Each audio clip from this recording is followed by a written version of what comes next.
In this video, we will study one-dimensional heat equation.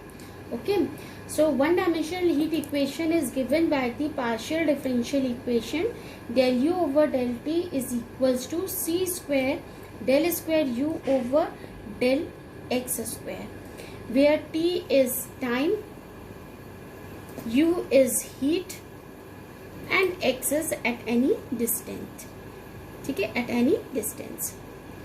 Okay, so this is also the same as one dimensional wave equation, that in some question this equation is given, and in some question the equation is not given, but by reading the equation you have to understand that this is the question of one dimensional heat equation, and you have to write down your equation by yourselves. That means you have to mug up this equation.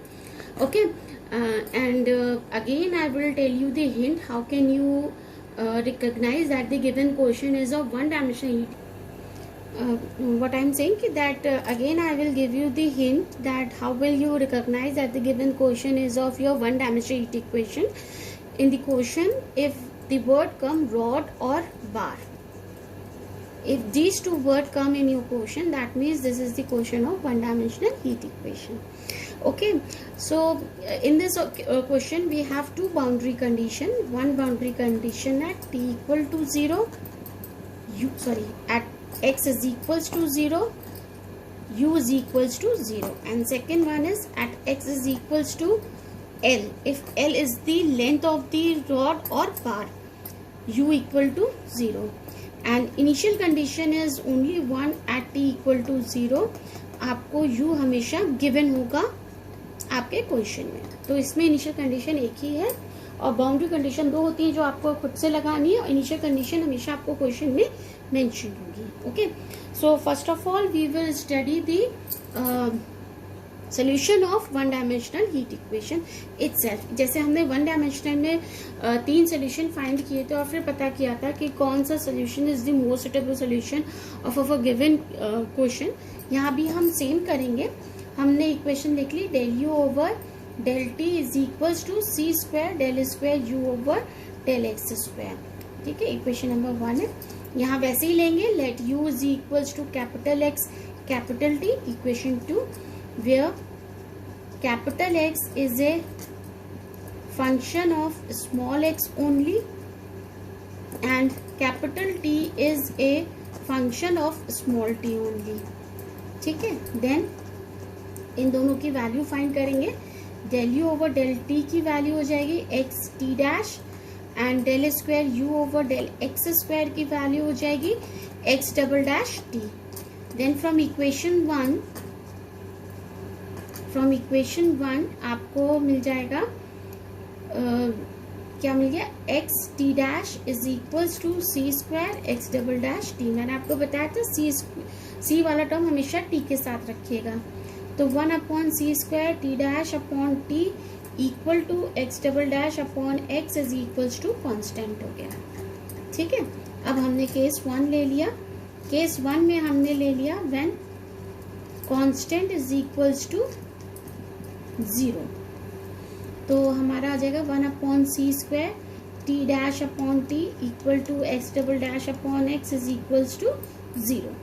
तो A part होगा 1 upon c square T dash upon T equal to 0 implies T dash equal to 0 implies T is equals to C1.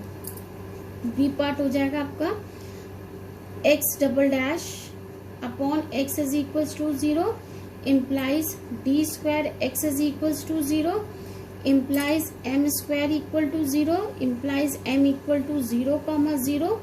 तो C F हो गया आपका C2 plus x C3.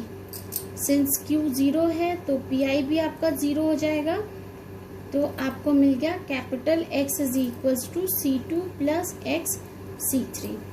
From equation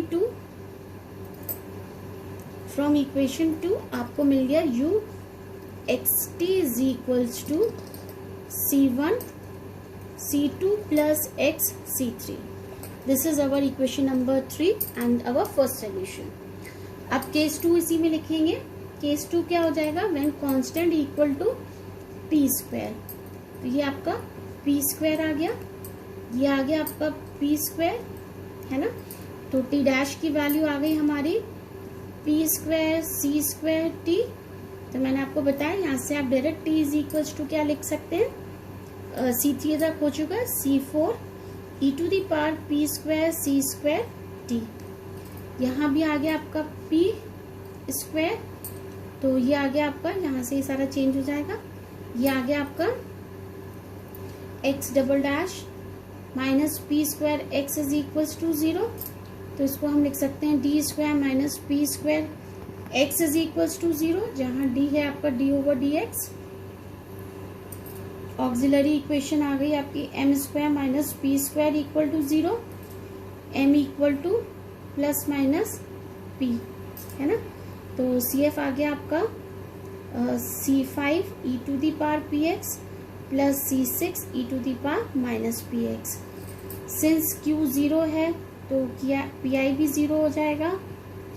तो आपका आ गया capital X is equal to C5 e to the power px plus C6 e to the power minus px, ठीक है।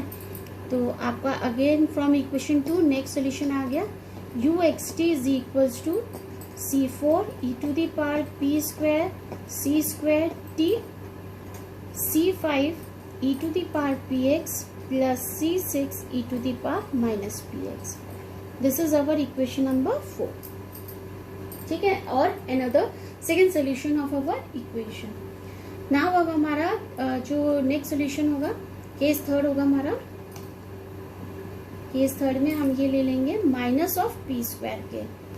तो ये आ गया आपका माइनस ऑफ पी स्क्वायर, यहाँ आ गया आपका माइनस ऑफ पी स्क्वायर, ये आ गया माइनस ऑफ पी स्क्वायर, तो ये आ गया माइनस ऑफ पी स्क्वायर, और ये कांस्टेंट आ गया आपका C7, ठीक है। अब ध्यान रखिएगा इक्वल टू माइनस ऑफ है, यहाँ भी आ गया आपका इक्वल टू माइनस ऑफ, ये आ गया प्लस, यहाँ आ गया प्लस, यहाँ आ गया प्लस, यहाँ आ गया plus minus IP।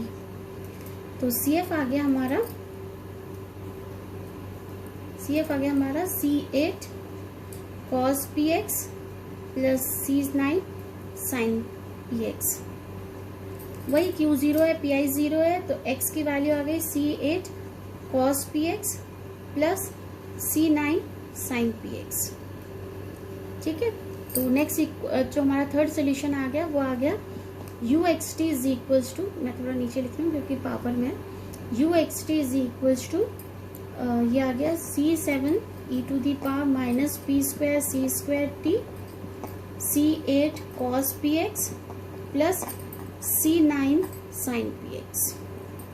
This is our equation number 5। तो हमारे पास मतलब 3 सोल्यूशन हो गए, एक हो गया हमारा ये वाला, एक हो गया हमारा ये वाला, एक हो गया हमारा ये वाला। Now of these 3 solutions we have to choose that solution which is consistent with the physical nature of the problem. Since we are dealing with the heat equation, so we have to consider the concept that when the time increases your heat should be decreases.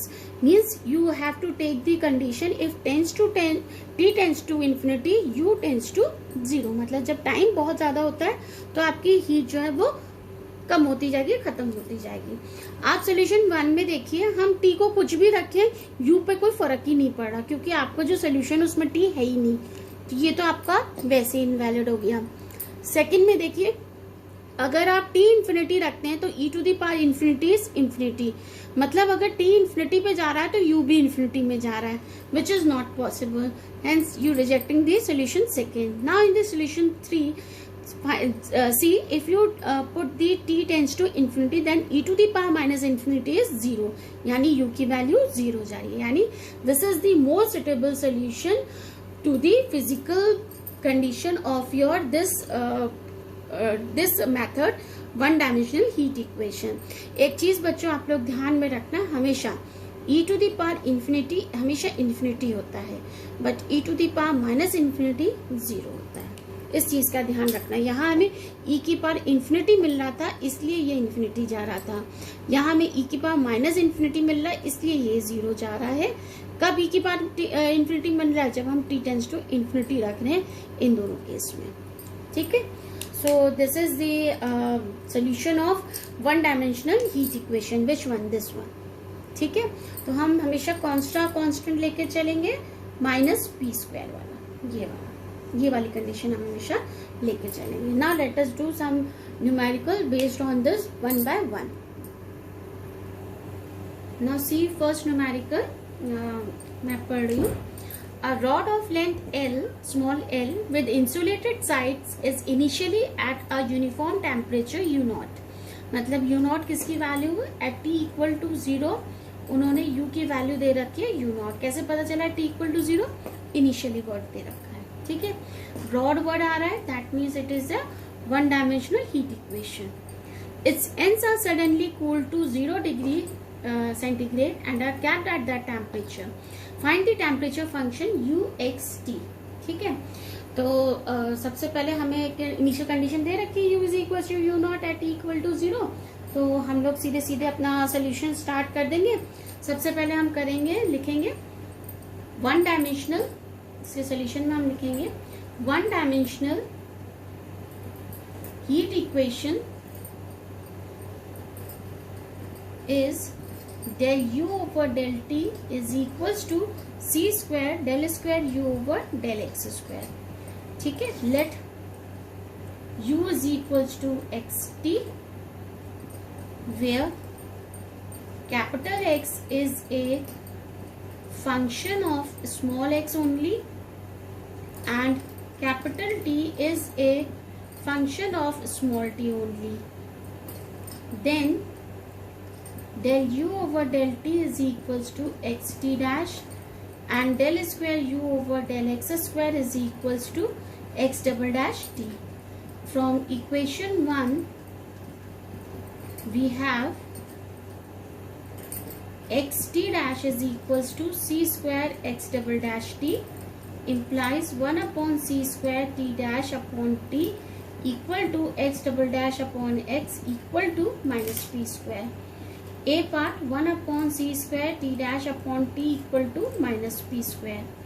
तो t dash is equals to minus p square c square t implies t is equals to c1 e to the power minus p square c square t.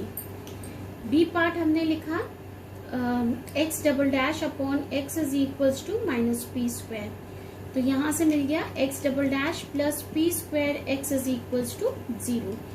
तो हमने लिख लिया D square plus P square x is equals to 0, जहाँ D हो गया हमारा D over d x. तो ए E आ गई हमारी m square plus P square equal to 0, m equal to plus minus i p. तो सी एफ आ गया हमारा C2 cos p x plus C3 sine p x. Since Q equal to 0 implies PI equal to 0 implies capital X की value आ गई C2 cos px plus C3 sin px. ठीक है, then from equation 2 uxt is equals to c1 e to the power minus p square c square t C2 cos px plus C3 sin px. This is our equation number third equation में हमने अपनी boundary condition first लगाई. क्या थी? At लिखोगे आप in equation 3 at x is equals to 0 u is equals to 0. तो u की वैल्यू आपने 0 रखी, t वाला टर्म आपका यही आ गया और x की जगह 0 रखने पर ये तो 0 हो गया, खाली क्या बचा C2. तो यहाँ से हमें क्या मिल गया C2 equal to 0. Then equation 3 becomes uxt is equals to c1 e to the power minus p square c square t c3 sin px. अब आपने लगाया also, this is your equation number 4. In equation 4 put at x is equals to l. क्यों l लिया? क्योंकि length दे रखी है l. u is equals to 0 implies 0 is equals to c1 e to the power minus p square c square t c3 sin pl। यहाँ आपको पता ही हम लोग पहले भी कर चुके हैं, क्या मिल जाएगा हमें sin pl equal to 0। 0 is also equal to sin n pi, sine से साइन कर दिया, p की वैल्यू मिल गई मुझे n पाई ओवर l। ये वैल्यू हमने पुट कर दी इक्वेशन नंबर 4 पर, ठीक है। Then equation 4 becomes uxt is equals to c1 e to the power minus n square pi square c square t upon l square c3 sin n pi x over l, ठीक है। the most general solution is, क्यों हम most general solution लगा रहे हैं, क्योंकि अब आपको लास्ट इनिशियल कंडीशन लगानी है, इसमें एक ही इनिशियल कंडीशन है होती है, वो आपको क्वेश्चन में गिवन है। the most general solution is uxt is equals to summation bn लिख लिया e to the power minus n square pi square c square t upon l square sin n pi x over l, ठीक है। where summation bn is equals to c1 c3। अब आप ये देख लो, मैं यहाँ मिटा रही हूँ क्योंकि अभी आपने इनिशियल कंडीशन लगाने को रह गई है। So this is your equation number 5। अब आप लास्ट कंडीशन लगाओगे in equation 5 put at t equal to 0 u is equals to u naught, ठीक है। तो आगे आपका u naught is equals to summation bn, आपने t की जगह 0 रखा तो e की power 0 is 1 sine n pi x over l बचा, which is in the form of half range sine series, ठीक है। हाफ रेंज साइन सीरीज, तो हाफ रेंज साइन सीरीज का क्या फॉर्मूला होता है आपका, where bn is equals to क्या हो जाएगा 2 अपॉन l होगा, क्योंकि l लेंथ दे रखा है 0 to l fx sine n pi x over l dx, है ना। यहाँ fx हमारा कितना दे रखा है u नॉट, देखिए कंपेयर किया, u नॉट है, u नॉट लिख दिया sine n pi x over l dx 0 to l। u naught भी आपका कांस्टेंट है, बाहर लिख लीजिए 2 u naught upon l, sine n pi x को आपने इंटीग्रेट किया minus cos n pi x over l आ गया, और मल्टीप्लाई में और क्या आ गया आपका l upon n pi, 0 to l हमने लिमिट रख दी, तो l से l यहाँ कट गया, ठीक है। l लिमिट रखी तो l से l कटा, 0 रखा तो ये बचा, तो देखो क्या बचा 2u minus 2 u naught upon n पाई, या माइनस आप ऐसे लिखा रहने दो, तो क्या आ जाएगा cos 0 इज 1, और ये रखेंगे तो minus cos n pi, cos n pi की वैल्यू कितनी होती है, what is the value of cos n pi, it is equals to -1 to the power n, तो ये आ जाएगा 1 माइनस पावर n, मैंने माइनस वाला बाद में लिख लिया, जब लोअर लिमिट लगाएंगे तो माइनस माइनस प्लस हो जाएगा, तो 1 आ जाएगा प्लस का, ठीक है। तो ये आ रहा है हमारा bn, तो bn की वैल्यू यहाँ से हमारी कितनी हो जाएगी, यहाँ से हमारी bn की वैल्यू कितनी हो जाएगी, bn is equals to 4 u naught upon n pi when n is odd and 0 when n is even. कैसे, जब ऑड होगा तो -1 की पावर n इज -1, तो माइनस और माइनस +1 हो जाएगा, तो +1 1 + 1 इज 2, 2 into 2 इज 4, और जब इवन होगी तो -1 की पावर n इज 1 हो जाएगा, तो 1 - 1 इज 0, तो bn की वैल्यू 0 हो जाएगी। देन आप ये वाली वैल्यू आप इधर वाले इक्वेशन में रखोगे, यही था आपका uxt इज इक्वल्स टू, इस इक्वेशन में रखोगे। Then equation 5 becomes uxt is equals to summation bn है, तो आप इसमें कांस्टेंट वाली वैल्यू बाहर लिख लीजिए मतलब जिसमें आपका n नहीं है, ये बाहर आ जाएगा। समीशन सॉरी यहाँ जाएगा 4, ये वाली सीधे रख देते हैं। 1/n e to the power minus n square pi square c square t upon l square sine n pi x over l, और यहाँ लिख दीजिए n इज ऑड। यहाँ जरूर मेंशन करिएगा n इज ऑड के लिए हमने ये वैल्यू रखी है, तभी हमने वो वैल्यू एग्जैक्टली रखी है। तो this is the solution of your this question.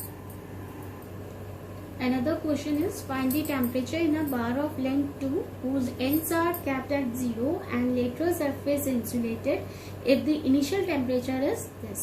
तो अगेन आप देखिए बार वर्ड आया, that means it is a question of one dimensional heat equation and this is given u at t equal to 0, क्योंकि ये initial temperature है, that means ये u की वैल्यू है एट t इक्वल टू 0। तो हम वैसे ही ये सोल्यूशन स्टार्ट करेंगे। हम लिखेंगे one dimensional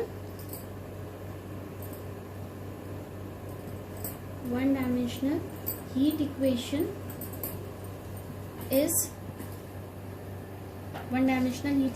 is del u over del t is equals to c square del square u over del x square। Equation number 1 लिखोगे let u is equals to capital xt। Equation number 2 where capital X is a function of small x only and capital T is a function of small t only, then del u over del t is equals to xt dash and del square u over del x square is equals to x double dash t। Then from equation 1 आपको मिल गया x T dash is equals to c square x double dash t. तो यहाँ से आपको मिल गया 1/c square T dash upon T equal to x double dash upon x is equals to minus p square. तो जब आपने 1/c square T dash upon T equal to minus p square लिया, तो यहाँ से टी डैश आ गया आपका minus p square c square T. तो यहाँ से आपको टी की वैल्यू मिल गई c1 e to the power minus p square c square t. B part आपने लिखा x double dash upon x is equals to minus p square, तो ये आ गया x double dash plus P square x is equals to 0। तो ये आ गया d square plus P square x is equals to 0, जहाँ डी है आपका डी ओवर डी एक्स। तो ए ई आ गई आपकी M square is equals to A E आ गई आपकी M square plus P square equal to 0। M की वैल्यू आ गई प्लस माइनस आई पी। तो सी एफ आ गया आपका C2 cos p x plus C3 sine p x. Since Q 0 है तो पी आई भी आपका 0 है, तो आपकी वैल्यू x की आ गई C2 cos px plus C3 sin px। ठीक है, तो from equation 2 we have uxt is equals to c1 e to the power minus p square c square t c2 cos px plus c3 sin px। ये हो जाएगा equation number 3। ठीक है, अब equation 3 में हमने फर्स्ट बाउंड्री कंडीशन रखी। लिखिए in equation 3 put u equal to 0 at x is equals to 0। तो ये 0 हो जाएगा, c1 e to the power minus p square c square t रहेगा, खाली c2 रहेगा, तो यहाँ से c2 की वैल्यू आ गई 0। देन इक्वेशन 3 बिकम्स, आपकी इक्वेशन 3 बन गई uxt is equals to c1 e to the power minus p square c square t c3 sine p x. Equation number 4। In equation 4 put u equal to 0 at x is equals to 2, क्योंकि यहाँ पर length कितनी दे रखी है 2, l नहीं दे रखी है 2 दे रखी है। तो आपने रखा 0 is equals to C1 e to the power minus p square c square t, C3 sine 2p। तो यहाँ से हमें साइन 2p की वैल्यू मिल गई 0 equal to sine n pi, cut गया। तो यहाँ से हमें p की वैल्यू मिल गई n pi by 2। Then equation 4 becomes uxt is equals to c1 e to the power minus p square है तो n square pi square c square t upon 4, c3 sine n pi x over 2। The most general solution is uxt is equals to summation bn e to the power minus n square pi square c square t upon 4 sine n pi x over 2। ठीक है, where summation bn is equals to c1 c3। ठीक है, अब आपने last ये वाली equation हो गई आपकी 5, लास्ट इक्वेशन आपने 5 में लगा दिया। In equation 5 put u is equals to, ये दे रखा है sine pi x by 2 plus 3 sine 5 pi x by 2 at t equal to 0। तो आपको मिल गया यहाँ से sine pi x by 2 plus 3 sine 5 pi x by 2 is equals to summation bn। आपने t की जगह 0 रखा तो ये तो 1 हो गया, खाली बचा sine n pi x by 2। अब इसको जब हमने तोड़ा bn sine n pi x by 2 को n equal to 1 to infinity में, तो ये आ गया b1 sign pi x by 2, जब 1 रखा इनकी जगह, जब 2 रखा sine 2 pi x by 2 plus so on, जब आप क्या रखेंगे 5, तो आ जाएगा b5 sine 5 pi x by 2 plus so on. Now on comparing, अब आपने खाली कंपेयर से निकल जाएगा। ऑन कंपेयरिंग तो देखो साइन पाई x बाय 2 का टर्म ये है और इधर ये है, तो जब हमें इनके कंपेयर किए तो हमें b1 की वैल्यू कितनी मिल गई 1, बाकी तो नहीं है कोई भी, तो b2 b3 b4 की वैल्यू मिल गई 0। अब sign 5 pi x by 2 sign 5 pi x by 2, इनको कंपेयर किया तो b5 की वैल्यू मिल गई 3, b5 मिल गया 3, फिर b6 एंड सो ऑन, ये सारी वैल्यू आपको 0 मिल गई। ठीक है, then the final solution is given by is obtain by the equation number 5, है ना। Then from equation 5 we have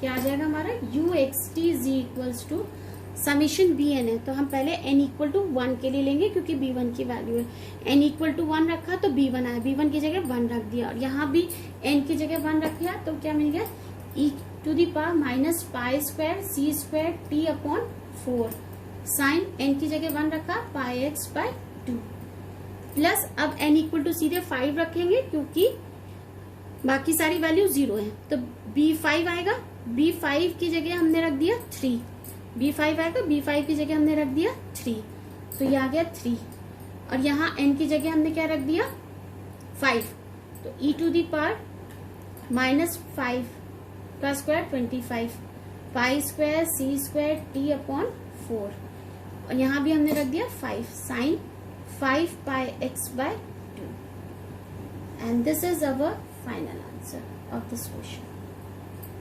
ठीक है।